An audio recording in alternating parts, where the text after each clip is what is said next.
Bismillahirrahmanirrahim. Assalamualaikum warahmatullahi wabarakatuh. Salam persatuan, salam hangat kepada seluruh mahasiswa muslim Indonesia. Kembali lagi kita dalam acara podcast kami Sembada, yaitu podcast yang membahas tentang kami di Sleman secara khusus dan juga kami di Indonesia secara umumnya.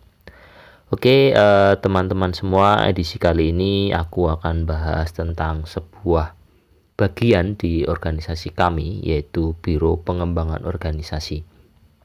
Sebagai makhluk sosial, manusia harus berhimpun dalam sebuah barisan untuk mewujudkan cita-cita.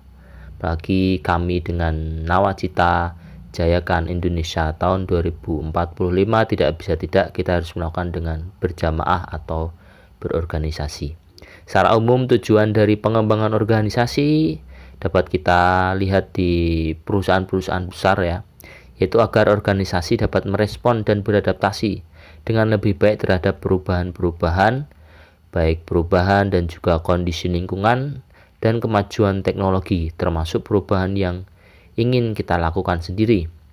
Pengembangan organisasi juga menjadi alat penting dalam mengelola dan merencanakan pertumbuhan sebuah organisasi atau perusahaan. Paling tidak ada 3 poin penting yang perlu kita pahami bersama dalam pengembangan organisasi. Yang pertama, pengembangan organisasi yaitu sebagai alat dalam mengidentifikasi perubahan. Salah satu tujuan pengadaan pengembangan organisasi adalah untuk mengidentifikasi perubahan apa dan di aspek apa perubahan tersebut diperlukan dalam sebuah organisasi.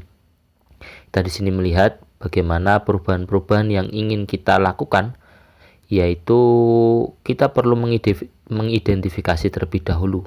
Itu perubahan apa, aspek apa, dan bagaimana kemudian kita melakukan dalam sebuah perubahan. Kemudian yang kedua adalah mendukung inovasi produk dalam sebuah perusahaan. Pengembangan organisasi sangat penting untuk inovasi karena dapat membantu menganalisis setiap elemen pengembangan dan menciptakan metode penerapan yang lebih efektif. Disinilah dari identifikasi kita kemudian melakukan action, yaitu mendukung inovasi, yang mana harapannya adalah menciptakan metode dan juga model-model yang mampu mencapai tujuan untuk lebih efektif. Kemudian yang ketiga adalah menganalisis proses kerja, atau di sini kita juga bisa berfokus pada peningkatan keterampilan dan juga kemampuan agar proses kerja itu dapat berjalan dengan efisiensi dan dengan tingkat akurasi yang bagus. Sedangkan untuk di kami sendiri, yaitu Kesatuan Aksi Mahasiswa, berfokus pada tata kelola organisasi agar menjadi organisasi yang solid dan juga profesional, yaitu dengan meningkatkan peran pengurus daerah kami untuk melakukan supervisi dan akreditasi pengelolaan komisariat agar terbentuknya sebuah organisasi dengan standar yang baik, standar organisasi baik administrasi maupun secara keorganisasian yang lain untuk mewujudkan organisasi kami yang profesional. Kemudian meningkatkan tradisi baca, tulis, kaji, riset, dan aksi dalam aktivitas organisasi. Itu di mana kita membangun budaya intelektual bagi pengurus organisasi. Kemudian mengelola organisasi berdasarkan asas profesionalitas keterbukaan. Kemudian disinilah kita memiliki arahan kerja di organisasi kami, yaitu melakukan riset dan memberikan rekomendasi untuk pengembangan organisasi. Tadi disebutkan identifikasi menjadi hal yang penting, atau kita bisa disebut riset untuk melakukan perbaikan dan juga inovasi. Kemudian yang kedua adalah melakukan proses pemantauan, pendampingan, evaluasi, dan akreditasi terhadap komisariat. Pengembangan sebagai komisariat daerah yang menghimpun beberapa komisariat, proses pendampingan sangat dibutuhkan agar pergerakan kami di daerah dapat berjalan dengan terorganisir, terintegrasi, dan juga terarah. Kemudian melakukan pendataan potensi dan studi kelayakan calon komisariat.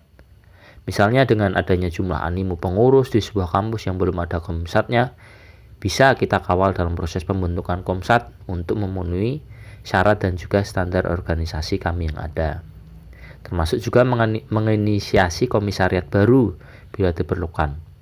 Kemudian buat badan kelengkapan sendiri yang untuk dipandang berguna untuk memperlancar tugas.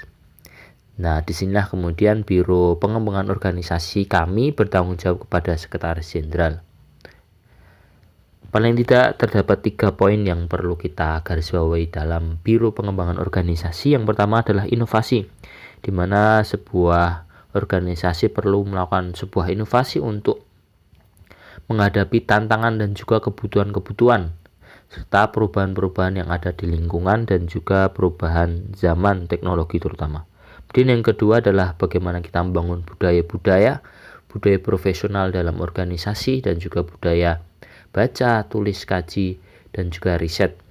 Kemudian yang terakhir adalah Kamda, komisariat daerah yang menghimpun beberapa komisariat kampus harus mampu merangkul dan juga berkolaborasi, di mana pendampingan perlu untuk mewujudkan kami yang profesional dan juga terorganisir dengan baik. Begitu, sekian, terima kasih. Semoga yang sedikit ini bermanfaat. Salam persatuan, salam penuh kebajikan. Wassalamualaikum warahmatullahi wabarakatuh.